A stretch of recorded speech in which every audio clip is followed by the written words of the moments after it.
देलही छौरी गिरिया कसम गे पड़तौ सारा परो के कहै छियौ हम गे गछौरिया तोरा तू देलही छौरी गिरिया कसम गे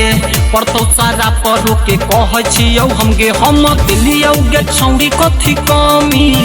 कोई भी दूसरा के लइका के मम्मी हमरा छोड़ के गे छौरी कोना जीभी ओइ छौरा के होतौ टीवी जे तोहारा बनतौ बीबी ओइ छौरा के होतौ टीवी जे तोहारा बनतौ बीबी बुझली गे छौरी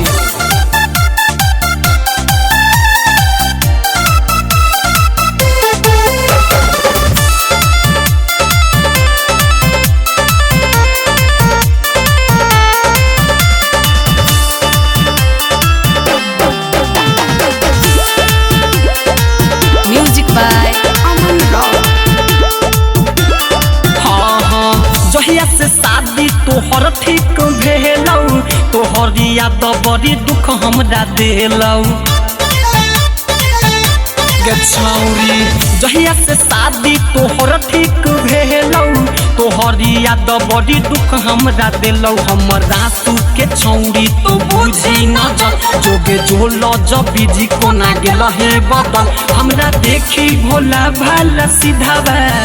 धोखा देलही हो जई भी विधावा छूट जेतौ निकालली बलीबी ओइ छौरा के होतौ टीवी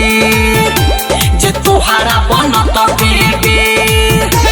ओइ छौरा के होतौ टीवी जे तोहारा बनतौ बीबी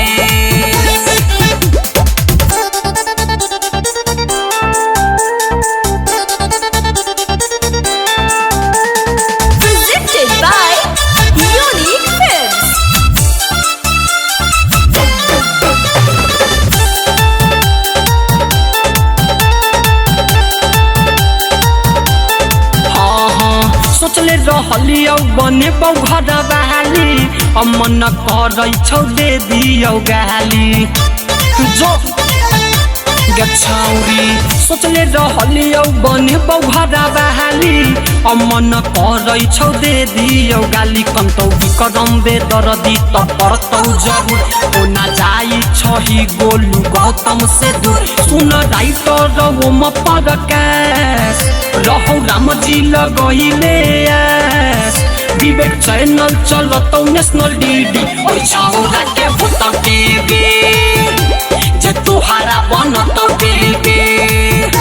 ओइ छौरा के होतौ टीवी जे तोहारा बनतौ बीबी संग्राम रिकॉर्डिंग स्टूडियो रीगा सीतामढ़ी।